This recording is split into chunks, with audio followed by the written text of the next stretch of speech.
मित्रों, नमो नमः। कल हम लोग पढ़े थे उकालो झस्व दीर्घ प्लूतः। यह सूत्र अच को 3 भागों में बांटता है। ह्रस्व, दीर्घ और प्लुत सभी हम लोग जानते हैं। यह सूत्र संज्ञा सूत्र है। अचों के अच की 3 संज्ञा करता है। पहला ह्रस्व, दूसरा का दीर्घ, तीसरा प्लुत। अब इसके बाद यही सूत्र उन तीनों अचों को, तीनों प्रकार के अचों को, ह्रस्व दीर्घ प्लुत को क्रमशः पुनः 3 भागों में बांटता है। पहला उच्चैर उदात्त, दूसरा नीचैर उदात्त, तीसरा समाहार स्वरितः। उच्चैर उदात्त अर्थात उदात्त, नीचे ही रनुदात अर्थात अनुदात, तीसरा समाहार स्वरितः अर्थात स्वरित। इस प्रकार से यही सूत्र उन पुनः ह्रस्व दीर्घ प्लुत को 3 भागों में बांटता है। इस प्रकार से हम देखेंगे तो ह्रस्व के भी 3 भेद हो जाते हैं, दीर्घ के भी 3 भेद हो जाते हैं और प्लुत के भी 3 भेद हो जाते हैं।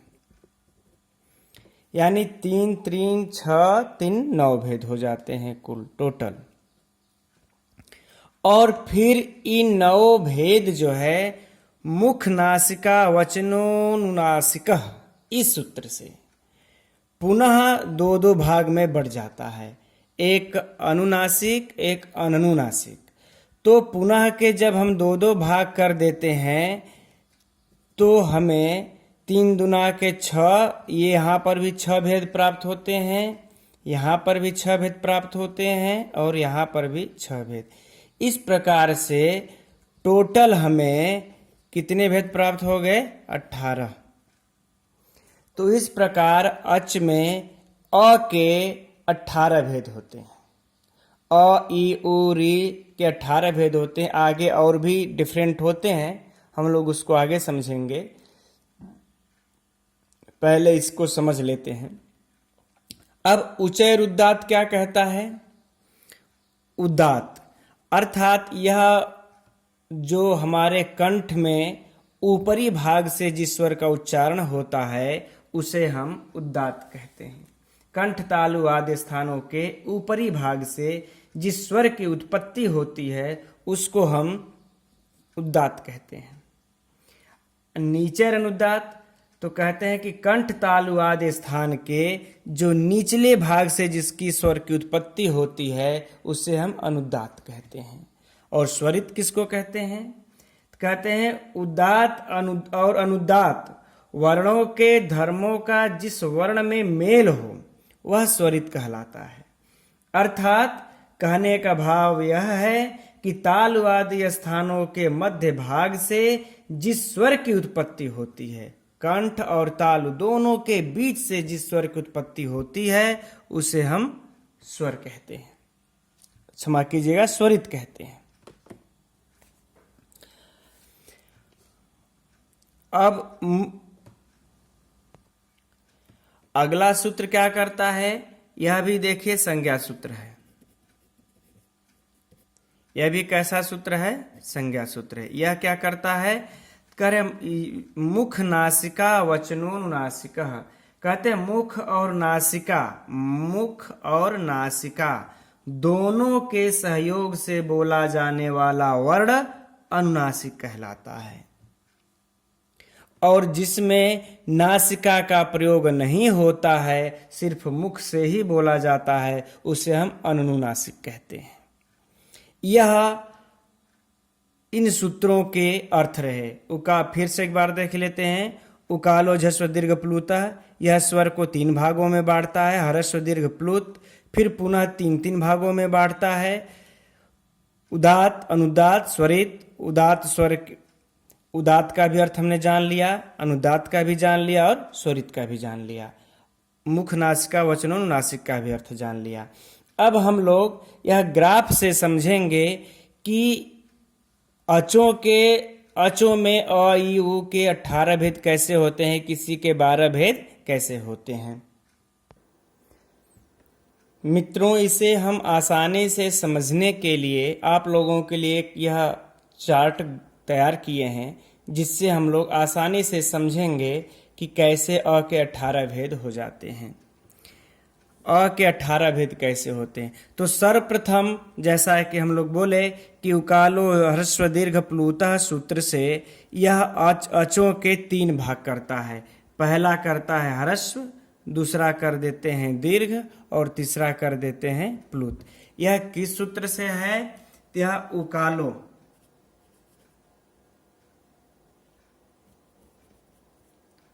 उकालो ह्रस्व दीर्घ प्लुतः सूत्र से इसके 3 भाग हो गए। अब देख लीजिए, ह्रस्व आ यह 3 भेद हो गए। अब यहां पर पुनः ह्रस्व के भी 3 भेद, 1 2 3, दीर्घ के भी 3 भेद 1 2 3, प्लुत के भी 3 भेद 1 2 3। अब यह कैसे हुए, किस सूत्र से हुए? तो उकालो ह्रस्व दीर्घ प्लुतः सूत्र से ही ह्रस्व के ही उसमें कहा हुआ है वृत्ति में कि सब प्रत्येक मुदात्तादि भेदेन त्रिधा, कि उस अच के तीनों भेद में हर एक के पुनः उदात्त आदि 3 भेद होते हैं। तो अब इसके उस सूत्र के अनुसार हम फिर ह्रस्व के उदात्त, अनुदात्त और स्वरित इस प्रकार से 3 भेद करते हैं। ह्रस्व के भी उदात्त, अनुदात्त, स्वरित, दीर्घ के भी उदात्त, अनुदात्त, स्वरित और प्लुत के भी उदात्त, अनुदात्त, स्वरित। इतना कर लेने पर हमें इस अ के ही, हमें देखिए 1 2 3 4 5 6 7 8 9, 3 तरीके 9, यह अ के ही हमें 9 भेद प्राप्त होते हैं। अब इसमें हम लोग एक बार और जान लेते हैं एक बात कि उदात्त, अनुदात्त और स्वरित यह तीनों के हमारे बोलने की इनकी जो शैली थी वैदिक व्यवस्था में थी, और वेदों में आजकल के लौकिक संस्कृत में इसका प्रयोग नहीं होता है, लेकिन वेदों में इसका प्रयोग होता था। और इसे पहचानने के लिए क्या करते थे?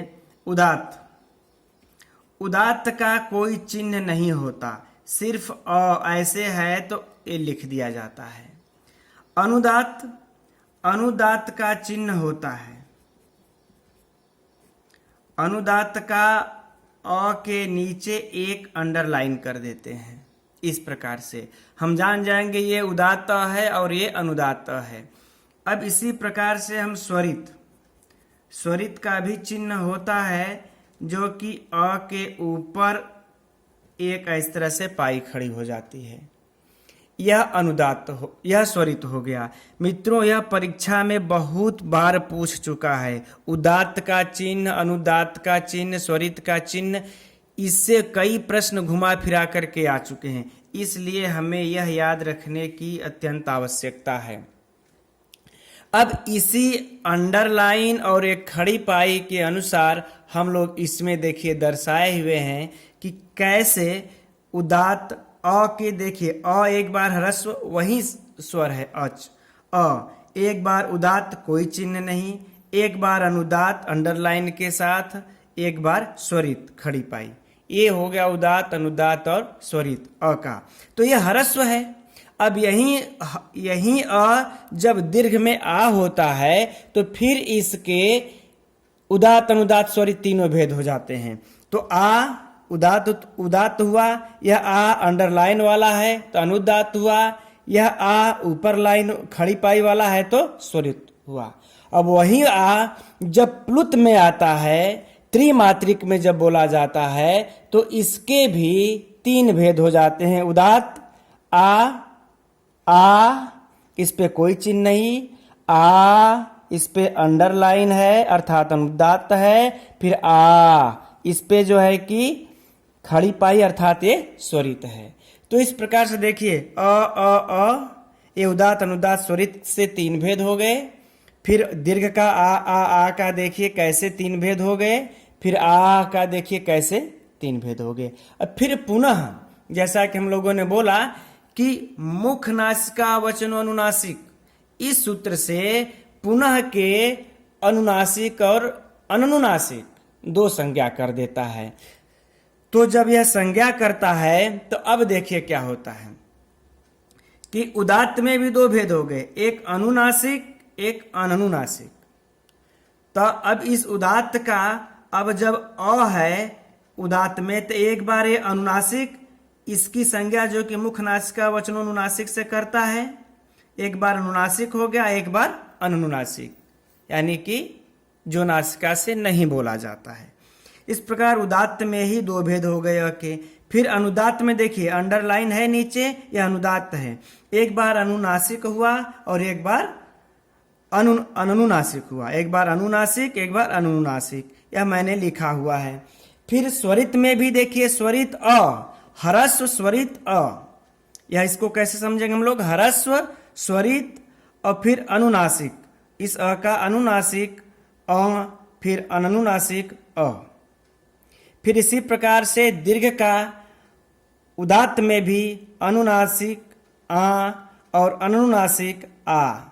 फिर अनुदात्त में भी इसी दीर्घ आ का अनुदात्त में भी 2 भेद, अनुनासिक आ स्वरित के साथ, फिर अनुदात्त के साथ, फिर अनुनासिक आ। फिर जब स्वरित आ जाता है खड़ी पाई, इसमें भी अनुदात्त आ फिर अनुदात्त आ, इसमें देखिए खड़ी पाई लगे होने के कारण यह स्वरित है। फिर यह प्लुत में जब आता है यही आ, तो फिर उदात्त के 2 भेद, अनुनासिक आ अनुनासिक आ। फिर अनुदात्त में अंडरलाइन के साथ अनुनासिक आ अनुनासिक आ। फिर स्वरित में भी खड़ी पाई के साथ ऊपर देखिए अनुनासिक आ फिर अनुनासिक आ। इस प्रकार से हम देखें तो देखिए 1 2 3 4 5 6 7 8 9 10 11 12 13 14 15 16 17 18, इस प्रकार से 18 भेद हो जाते हैं। इस प्रकार से हमारे अ के अच में स्वरों में अ के सिर्फ 18 भेद हो जाते हैं। अब इसी प्रकार से हमें अन्य स्वरों का भी जान लेना चाहिए। ई का भी, बड़ी ई, पहले छोटी ई ह्रस्व इकार, फिर दीर्घ इकार, फिर प्लुत इकार, फिर उनका उदात्त अनुदात्त स्वरित तीनों का, फिर उसमें से अनुनासिक अनुनासिक करके उसके भी 18 भेद हो जाएंगे। मित्रों, हम उम्मीद करते हैं आप लोगों से कि अ के 18 भेद कैसे होते हैं आप लोगों के समझ में आ गया होगा। अब यहाँ पर ध्यान देने लायक ये भी बात है कि जिसके जैसे री है उसका हम अभी लिखेंगे, जिसका री है री का ह्रस्व नहीं होता, री का दीर्घ नहीं होता है, सिर्फ ह्रस्व और प्लुत होता है। तो ये 6 भाग उसके कट करके री के 12 भेद हो जाते हैं, 6 ह्रस्व के और 6 प्लुत के। इसी प्रकार ए ऐ ओ औ का भी ह्रस्व नहीं होता है, तो ह्रस्व के 6 भेद कट करके दीर्घ और प्लुत के 6 भेद मिला करके 12 भेद हो जाते हैं। आइए इसको विस्तृत रूप में यहां पर समझ लेते हैं हम लोग।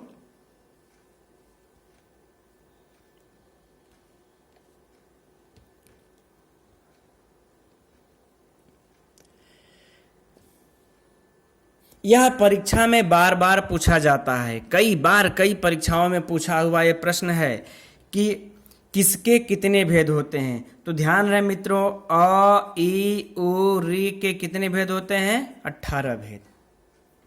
री का दीर्घ नहीं होता, यह भी बार बार परीक्षाओं में पूछा हुआ प्रश्न है कि किसका दीर्घ नहीं होता, तो री का दीर्घ नहीं होता, री का दीर्घ नहीं होता। अतः इसके 12 भेद होते हैं, क्योंकि ह्रस्व दीर्घ तीनों के भी अगर हम देखेंगे, ह्रस्व के से भी 6 भेद बनते हैं, दीर्घ से भी 6 भेद बनते हैं और प्लुत से भी 6 भेद बनते हैं।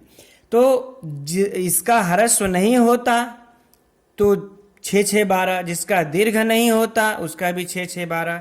तो जो री है इसका ये दीर्घ नहीं होता, इसलिए ह्रस्व का 6 प्लुत का 6, इसके 12 भेद हो गए।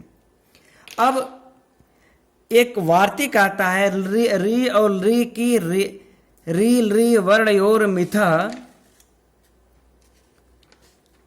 सावर्ण्यम वाच्यम। इस वार्तिक से परस्पर सवर्ण संज्ञा होने से री के 18 भेद और री के 12 भेद, री के 18 भेद और री के 12 भेद मिलकर कुल 30 भेद हो जाते हैं। अब यहाँ पर यह परीक्षा में कंफ्यूज करने वाला प्रश्न आता है कि री के कितने भेद हैं। तो री के कितने भेद हैं, तो री का अपना जो 18 भेद है ही है, और प्लस समर्ण संज्ञा हो जाने से री और री की सवर्ण संज्ञा हो जाने से 18 और 12 जुड़ जाते हैं बराबर 30 भेद। तो यदि परीक्षा में आ जाए री के कितने भेद होते हैं, तो री के 30 भेद होते हैं। यह भी पूछता है कि री और री, ये री और री की सवर्ण संज्ञा किस सूत्र से होती है या किस वार्तिक से होती है। री वर्णयोर मिथा सावर्ण्यम वाच्यम, इस पूरे वार्तिक से इन दोनों की सवर्ण संज्ञा होती है। अब यह भी परीक्षा में पूछता है, कई बार पूछा है, ए ऐ ओ औ, इनका कितने भेद होते हैं, तो इनके 12 भेद होते हैं। क्यों 12 भेद होते हैं, क्योंकि इनका ह्रस्व नहीं होता। जब ह्रस्व नहीं होता तो इस ह्रस्व के 6 भेद को हम निकाल देंगे, तो बस बचे कितने, दीर्घ के 6 भेद और प्लुत के 6 भेद। तो इनका जो है 6 6 मिलकर के 12 भेद होते हैं। यह भी पूछता है परीक्षा में किसका ह्रस्व नहीं होता। यह जो है कि UP TET, C TET, TGT, PGT सभी में पूछता रहता है, इसलिए हम लोगों को इसे याद रख लेना है। अब यह जो हम लोगों का जो इतना भेद रहा मित्रों, यह बहुत इंपॉर्टेंट है, इसलिए इसे बार बार आप लोग पढ़ करके याद कर लीजिएगा। अब हम लोग अगले सूत्र की तरफ बढ़ते हैं, तुल्यास्य प्रयत्नम सवर्णम, इस सूत्र की तरफ। मित्रों यह सूत्र क्या कहता है कि तालु, पहले इसका अर्थ हम लोग जान लेते हैं। तो कहता है कि तालु आदि स्थान, तालु आदि, इसके बाद हम इसका और क्या कर लेते हैं, आभ्यंतर प्रयत्न।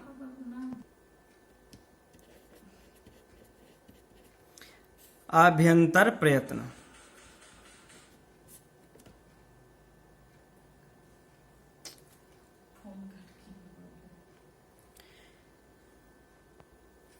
यह दोनों जिस वर्ण के साथ तुल्य हो, जिस वर्ण के साथ तुल्यता रखते हो, अगर यह दोनों समान रहेंगे तो उनकी सवर्ण संज्ञा होगी।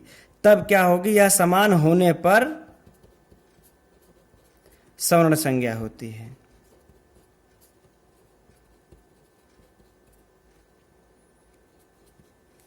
मित्रों इसमें कई बड़े रहस्य हैं जो कि भी हम बताएंगे, इसे ध्यान से सुनिएगा कि इसमें क्या क्या कारण है भी। तो पहले तो हम लोग यही जान लेते हैं, तालु आदि स्थान और आभ्यंतर प्रयत्न, यह समान होने पर जिस वर्ण की दोनों समानता होगी उनका जो है कि सवर्ण संज्ञा होती है। ध्यान दीजिएगा कि यत्न 2 प्रकार का होता है। पहला आभ्यंतर, दूसरा बाह्य प्रयत्न। तो यहां पर यह कहा हुआ है तुल्यास्य प्रयत्नम, तो तालुवादि और प्रयत्न, यह दोनों जब मिल जाए तो परस्पर सवर्ण संज्ञा होगी। तो इस प्रयत्न में हम सिर्फ आभ्यंतर प्रयत्न को ही क्यों कहते हैं, हम वाह को भी क्यों नहीं ले लेते हैं कि तालु आदि और आभ्यंतर वाह प्रयत्न समान होने पर सवर्ण संज्ञा होगी। हम आभ्यंतर को ही क्यों लेते हैं, हम वाह को छोड़ देते हैं। जब भी सूत्र में आता है तो हम तालु आदि और आभ्यंतर प्रयत्न को ही समान होने पर स्वर्ण संज्ञा होती है और हम वाह को छोड़ देते हैं। तो यहां पर इसका स्पष्ट है मित्रों कि सामान्यतया प्रयत्न शब्द प्रयुक्त होता है, पर शास्त्र में इन दोनों के लिए यत्न का ही प्रयोग होता है। हम जैसे कि लोग व्यवहार में कह देते हैं कि प्रयत्न, तो प्रयत्न तो अंदर वाह दोनों हो गए, लेकिन जब हम यही चीज शास्त्र में चलते हैं तो शास्त्र के लिए यत्न ही दो प्रकार का होता है, आभ्यंतर और वाह। अब इस सूत्र में यत्न के साथ प्र जुड़ा हुआ है, इस सूत्र में यत्न के साथ प्र ये जुड़ा हुआ है जो वाह यत्न को हटा देता है, जो वाह यत्न को हटा देता है और हमें आभ्यंतर का ही बोध कहलाता है। क्योंकि आभ्यंतर के लिए कहा हुआ है प्राक्तनो यत्न प्रयत्न अथवा प्रकृष्टो यत्न प्रयत्न, जो पहला यत्न अथवा उत्कृष्ट यत्न हो उसे प्रयत्न कहते हैं। यहाँ पर यत्न में जो प्र उपसर्ग जुड़ा हुआ है, फिर से देख लीजिएगा, यत्न में जो प्र उपसर्ग जुड़ा हुआ है यह प्रकृष्ट अर्थ में लगा है, यह प्र जो है प्रकृष्ट अर्थ में लगा है।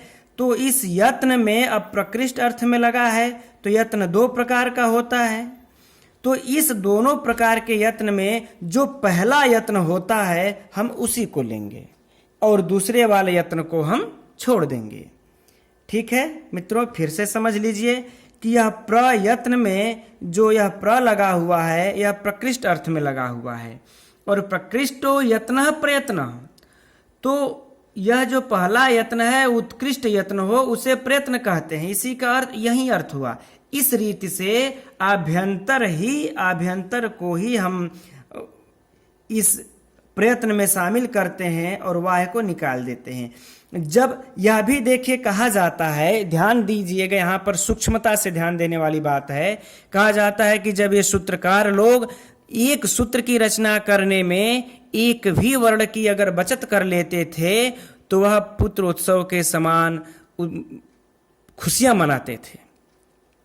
तो फिर पाणिनि ने तुल्यास्य प्र क्यों लिखा, तुल्यास्य यत्नम लिख दिए होते, बस सिर्फ यही लिख दिए होते, तुल्यास्य यत्नम लिख दिए होते। क्या जरूरत थी बीच में प्र को लाने की, इस बीच में प्र को लाने की क्या आवश्यकता थी? एक तो बच ही गया होता इनका अक्षर। तो कहते हैं अगर यह नहीं लाए होते तो जो यत्न ये दो प्रकार का होता है, यह यत्न जो दो प्रकार का होता है यह दोनों आ जाता। तब इसका अर्थ क्या होता? तालु आदि और आभ्यंतर प्रयत्न वाह प्रयत्न दोनों समान होने पर वर्णों की सवर्ण संज्ञा होगी। लेकिन जब यहाँ बीच में प्र लगा दिए हैं तो प्र जो है प्रकृष्ट अर्थ में हो गया, यानी कि अब क्या हो गया? प्रयत्न हो गया। अब क्या हो गया? यह प्रयत्न हो गया। तो प्रयत्न का अर्थ होता है प्रकृष्टो यत्न प्रयत्न, जो पहला यत्न। तो जब प्रयत्न हो गया प्रकृष्ट अर्थ में, तो जो प्रकृष्ट अर्थ में हमारा जो पहला यत्न मुख्य कौन निकलता है? आभ्यंतर निकलता है। क्योंकि वर्णोत्पत्ति से यह पूर्व होता है, क्योंकि यह वर्णोत्पत्ति से पूर्व होता है तथा वर्णोत्पत्ति का कारण होने में उत्कृष्ट यही आभ्यंतर प्रयत्न ही है, यह हमारे अंदर से होता है। और वाह प्रयत्न जो होता है यह वर्णोत्पत्ति के पश्चात होता है, इसलिए यह प्रकृष्ट है और इसके बाद ही वाह का नंबर आता है। इसलिए प्रयत्न लिख देने से हम सिर्फ तालु आदि और आभ्यंतर प्रयत्न का ही सहारा लेते हैं। इन दोनों का ही समान होने पर स्वर्ण संज्ञा होगी। यह बातें तो आपको समझ में आ ही गई होंगी। अब इससे जुड़े, इस सूत्र से जुड़े कुछ प्रश्न परीक्षा में पूछे जाते हैं, उस प्रश्नों पर भी ध्यान दे लेते हैं। बाकी इसमें तो आप लोग जानते ही होंगे, स्वर्ण संज्ञा आगे देखेंगे। अब इसमें से यह प्रश्न पूछता है कि प्रयत्न, ये जो प्रयत्न हमने लिखा है, प्रयत्न में कौन सा समास है? प्रयत्नः में कौन सा समास है? तो प्रयत्नः में कुगति प्रादेय से समास हुआ है। कुगति प्रादेय से, कुगति प्रादेय, कुगति प्रादेय से प्रादि समास है। यह बहुत ही इंपॉर्टेंट प्रश्न है मित्रों। पूछता है ये जो प्रयत्न है हमारे इस सूत्र में, इस प्रयत्न में कौन समास हुआ है? कुगति प्रादेय सूत्र से प्रादि समास है। इसे हम लोग याद रखेंगे। और भी इसमें है कि यह जो पूरा तुल्यास्य प्रयत्नम है, इस तुल्यास्य प्रयत्नम में कौन सा समास है?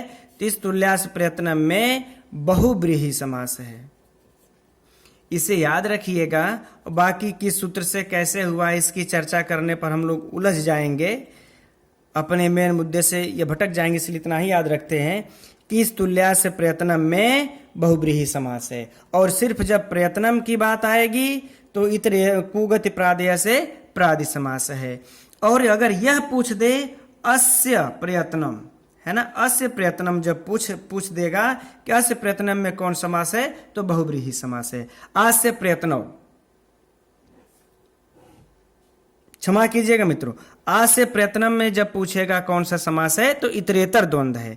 तुल्यास्य प्रयत्नम में पूरे में बहुब्रीहि है और अस्य प्रयत्नम में इतरेतर द्वंद्व है और प्रयत्नम में कुगति प्रादेय से प्रादि समास है।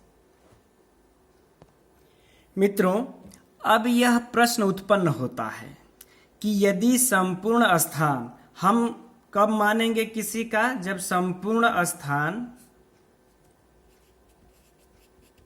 ध्यान दीजिएगा, संपूर्ण स्थान प्लस प्रयत्न, ये दोनों के साम्य होने से ही सवर्ण्य माना जाएगा। संपूर्ण स्थान और प्रयत्न दोनों में अगर कम या ज्यादा कुछ भी हुआ तो फिर वो सवर्ण नहीं माने जाएंगे। तो फिर क और अंग, अगर हम देखें फिर क और अंग की, इनकी सवर्ण संज्ञा न हो सकेगी। कैसे नहीं होगी? क्योंकि हम इनका कंठ आदि स्थान देख लेते हैं तो दोनों के समान हैं। अकुह विसर्जनीय नाम कंठ, यह भी अंग का भी अकुह विसर्जनीय नाम कंठ, दोनों के कंठ आदि समान है। फिर हम जो है कि आभ्यंतर प्रयत्न को भी देख लेंगे। इसके बाद हम इनके स्पृष्ट प्रयत्न को भी देख लेंगे, दोनों के भी समान है। लेकिन उन दोनों के समान होने पर, कंठ स्थान और स्पृष्ट प्रयत्न के तुल्य होने पर भी ये जो गंगार का है इसका नासिका स्थान ज्यादा निकल जाता है, यह नासिका के अंतर्गत आता है। तो एक इसका स्थान अधिक हो गया तो फिर ये दोनों की समानता नहीं हो पाएगी।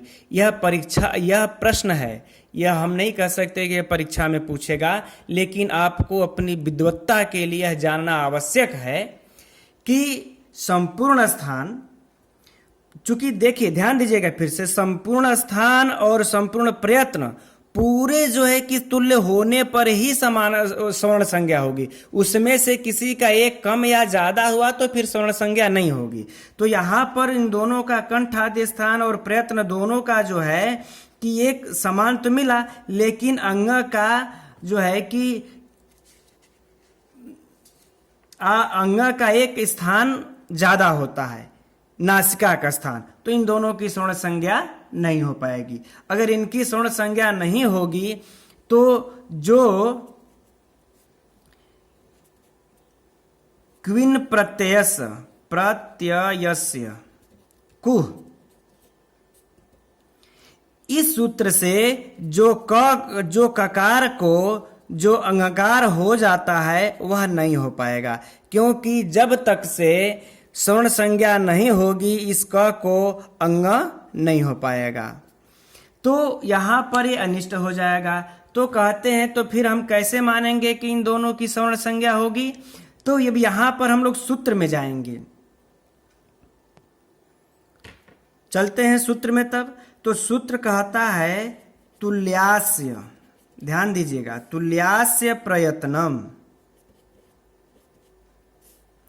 तो जो तुल्यास्य है यहां पर आ से आया है, ध्यान से देखिएगा, यहां पर आ से आया है। इस आस्य का अर्थ है मुख। इस आस्य का अर्थ क्या होगा? मुख। तो अब इसका हम अर्थ यह लगा लेंगे कि मुख में होने वाला स्थान है। ठीक, तो जो मुख में होने वाले स्थान होंगे उसी से हम लेंगे, जो मुख से बाहर वाले स्थान होंगे उसका कोई मतलब नहीं है। फिर से एक बार देख लीजिए कि जो यह ककार है, जो ककार है और ङकार है, यह दोनों मुख में होने वाला स्थान कंठ तुल्य ही है। नासिका जो है, नासिका तो मुख के बाहर का स्थान है, फिर चाहे वह तुल्य हो या न हो चिंता नहीं है, स्वर्ण संज्ञा हो जाती है। बातें समझ में आई? संभवतः नहीं आई हो तो फिर से हम देख लेते हैं। ये जो तुल्यास्य प्रयत्नम स्वर्णम में आज से जो शब्द आया है, आज से जो वर्ण आया है, इसका अर्थ होगा कि मुख, अर्थात जो मुख के अंदर जो कार्य होते हैं उन्हीं की हम स्वर्ण संज्ञा हम देखेंगे। मुख के जो बाहर होते हैं उनसे हमारा कोई लेना देना नहीं है। तो जो यह ककार ङकार का मुख में होने वाला स्थान, ये जो कंठ है, कंठ हो चाहे प्रयत्न हो, यह सारे कार्य तो मुख में ही होते हैं। तो हम इसी को हम देखेंगे। और जो ये नासिका है, जो ये नासिका, इसका एक अधिक हमको जो एक मिलता है इसका ये प्रयत्न, तो ये नासिका वाला तो मुख के बाहर का प्रयत्न है, मुख के अंदर का तो प्रयत्न है नहीं। इसलिए ही हम इस आस से मुख का ही हम लेते हैं और मुख के अंदर में ही जो प्रयत्न होंगे उसी की समानता रखने पर ही स्वर्ण संज्ञा होगी। यदि मुख के बाहर का कोई प्रयत्न आकर के इन दोनों में भेद कर देता है तो उसका कोई लेन देन नहीं है, स्वर्ण संज्ञा हो जाती है। इस प्रकार से क और अंग की स्वर्ण संज्ञा होगी। अब हम एक चीज और देख लेते हैं।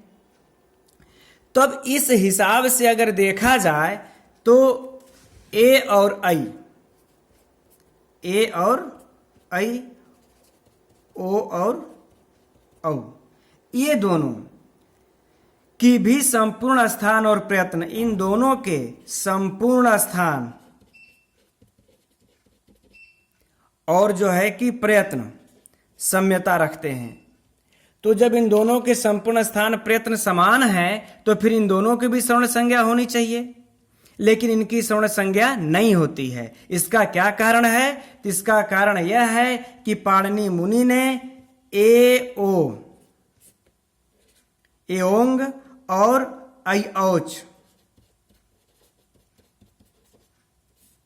अयौच कहा है। तो इनको यदि समान इनको अगर समान स्वर्ण अगर उनको स्वीकृत होता तो अलग अलग